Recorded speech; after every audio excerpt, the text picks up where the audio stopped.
bersama dengan kepala. Sungguh kami berterima kasih kepada Engkau.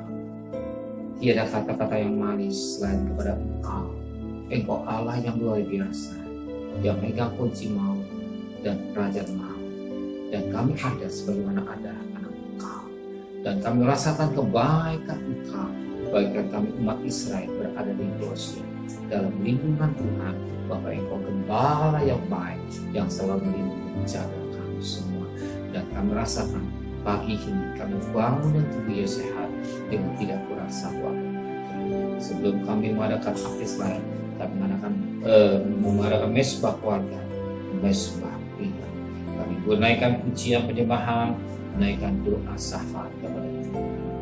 Terima kasih Bapa di surga, dan kami rindu juga mendengarkan firman-Mu. Roh Kudus, urapi hamba-Mu, Roh Kudus urapi kami dan lembutkan hati kami. Haleluya. Amin. Shalom. Pagi ketemu dalam kasih Tuhan Yesus Kristus. Hari kita akan membaca Mikha pasal yang keempat. Mikha pasal yang keempat, ayat pertama sampai ayat 14. Mikha pasal 4 ayat pertama sampai ayat 14. Sion sebagai pusat kerajaan damai. Akan terjadi pada hari-hari yang terakhir, gunung rumah Tuhan akan berdiri tegak mengatasi gunung-gunung menjulang tinggi di atas bukit-bukit. Bangsa-bangsa akan berduyun-duyun ke sana dan banyak suku bangsa akan pergi serta berkata, mari kita naik ke gunung Tuhan, ke rumah Allah Yakub, supaya mengajar kita tentang jalan-jalannya dan supaya kita berjalan menempuhnya. Sebab dari Sion akan keluar pengajaran dan firman Tuhan dari Yerusalem.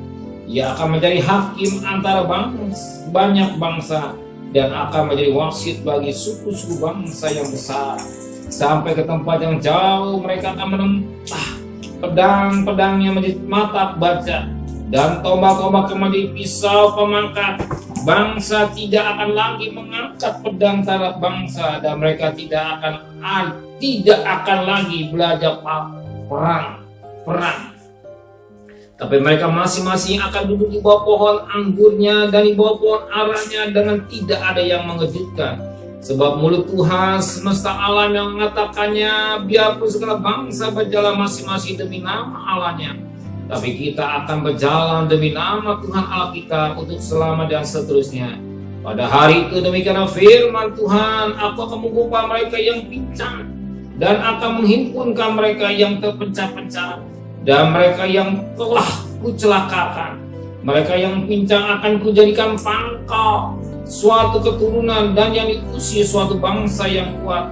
Dan Tuhan akan menjadi raja atas mereka di gunung Sion, dari sekarang sampai selama-lamanya. Dan engkau, hai menara kawanan domba, hai bukit putih Sion, kepadamu akan datang dan akan kembali pemerintahan yang dahulu, kerajaan atas putih Yerusalem. Maka sekarang mengapa engkau berteriak dengan keras? Tiadakah raja di tengah-tengahmu? Atau sudah binasakah penasehatmu sehingga engkau disergap kesakitan seperti perempuan yang melahirkan? Melihatlah dan mengadulah, hai putih Sion, seperti perempuan yang melahirkan. Sebab sekarang terpaksa engkau keluar dari kota dan tinggal di padang. Terpaksa engkau berjalan sampai ke Babel, dan di sanalah engkau akan dilepaskan. Di sanalah engkau akan ditebus oleh Tuhan dari tangan musuhmu. Sekarang banyak bangsa berkumpul melawan engkau dengan berkata, biarlah dia cemaka. Biar mata kita puas memandangi Sion. Tapi mereka itu tidak mengetahui rancangan Tuhan. Mereka tidak mengerti keputusan Tuhan, bahwa Ia akan menghimpunkan mereka seperti berkas gandum ke tempat pengirikan. Bangkitlah dan iriklah, hai putih Sion, sebab tanahmu akan kubuat seperti besi, dan kukumu akan kubuat seperti tembaga, sehingga engkau menumbuk hancur banyak bangsa. Engkau akan menghusukkan rampasan mereka bagi Tuhan, kekayaan mereka bagi Tuhan seluruh bumi. Sekarang engkau harus mendirikan tembok bagimu, Pagar pengepungan telah mereka dirikan di lawan kita. Dengan tongkat mereka memukul pipi orang yang memerintah Israel. Kita perhatikan firman Tuhan pada ayat yang 2b. Tapi kita baca di ayat dulu, ayat 2. Dan banyak suku bangsa akan pergi dan berserta bahasa, mari kita naik ke Gunung Sion, ke rumah Allah, supaya mengajar kita tentang jalan-jalannya, dan supaya kita berjalan menempuhnya. Sebab dari Sion akan keluar pengajaran dan firman Tuhan dari Yerusalem. Firman Allah berkata, mari kita naik ke gunung Tuhan, ke gunung Allah. Firman Allah mengatakan, mari kita naik, bukan turun. Bukan turun, tapi naik, bertemu dengan Tuhan. Namanya naik ada perjuangan. Namanya naik pasti ada keluar tenaga. Itu disebut perjuangan atau pergumulan. Mengapa kita harus bergumul mendapatkan pengajaran? Sebab firman Allah berkata, supaya Tuhan mengajar kita tentang jalan-jalan Tuhan, dan supaya kita berjalan menempuhnya. Sebab dari Sion akan keluar pengajaran firman Tuhan dari Yerusalem. Dikatakan, mengapa kita harus berjuang? Mengapa kita harus bayar harga naik ke gunung Allah? Nama naik berjuang untuk kita menerima, ya, supaya Tuhan mengajar tentang jalan-jalan Tuhan. Ya. Tuhan mengajar kita tentang jalan-jalan Tuhan, bukannya jalan manusia, tapi jalan Tuhan. Itulah firman Allah yang membimbing kita. Maka di dalam Mazmur 19 ayat 5, firman berita bagi kakiku dan sumber jalan hidupku. Dia yang membimbing kita dan menunjuk jalan-jalan yang benar. Itu firman Allah yang mendidik kita. Bukan jalan-jalannya sekedar jalan, tapi firman pengajaran, firman yang didik. Ya, firman yang memberikan didikan. Supaya jalan yang tepat dan benar. Sebagaimana kalau kita sekolah, pasti diajar oleh guru itu jalan sekolah belajar yang benar. Ya, supaya kita bisa jadi anak yang berhasil. Demikian juga firman Tuhan. Tuhan mengajar kita supaya satu ketika kita jadi mempelai wanita yang tidak cacat dan celah dalam pemandangan Dia. Ya. Sebab kenapa? Sebab dikatakan, dan supaya kita berjalan menempuhnya artinya menjalaninya. Ya, menempuhnya, menjalaninya, mengikutinya. Apa yang diajar, apa yang diterangkan, sehingga kita sampai satu ketika Tuhan datang sebagai mempelai pria surga, kita bagaikan mempelai wanita yang sudah siap bertemu dengan Dia, supaya kita menjadi anak-anak Tuhan yang boleh berkenan di hadapan Tuhan dengan pekerjaan tidak cacat dan celah dan pemandangan. Amin. Tuhan memberkati.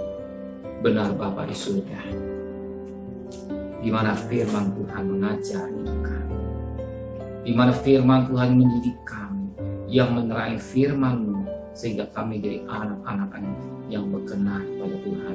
Sebab Engkau ingin mendapatkan gereja yang tidak cacat dan celah di hadapan Engkau, bagaikan gadis yang siap, 5 gadis yang bijaksana yang siap dengan berita dan minyak untuk bertemu dengan Tuhan.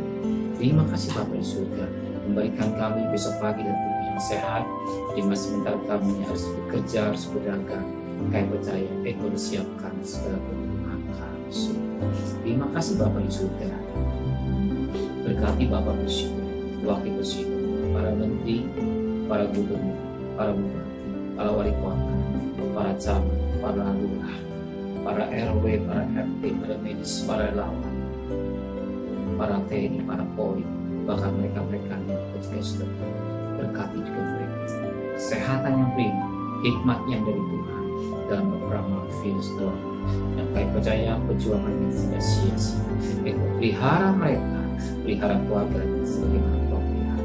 Dan kami sebagai warga negara Indonesia yang baik, mau taat divaksin dan memperhatikan protokol kesehatan, memperhatikan 5M dengan supaya kami semua ini demi kebaikan buat kami semua. Sebagaimana Roma 13 ayat 4, semua demi kebaikan kami dan kami menjadi warga negara yang baik dan lebih pada Tuhan. Bahwa jangan sampai kami mengalami gelombang ketiga. Cukup Tuhan. Gelombang ketiga, Tuhan, biar anak-anak yang sampai mengalami Tuhan, yang Omikron yang sampai menjabat cukup sekian, yang sampai banyak Tuhan, tapi yang sembuh banyak, apalagi mati sampai habis Tuhan, tapi yang sembuh, yang sakit sembuh. Terima kasih Bapak surga dan kekasih Tuhan. Terimalah berkat nikmat dari Allah Bapa, cinta kasih sayang dari Tuhan Yesus Kristus, dan berkat Roh Kudus nyertai saudara hari ini sampai Maranatha Tuhan Yesus datang. Yang cinta Dia katakan amin. Tuhan memberkati.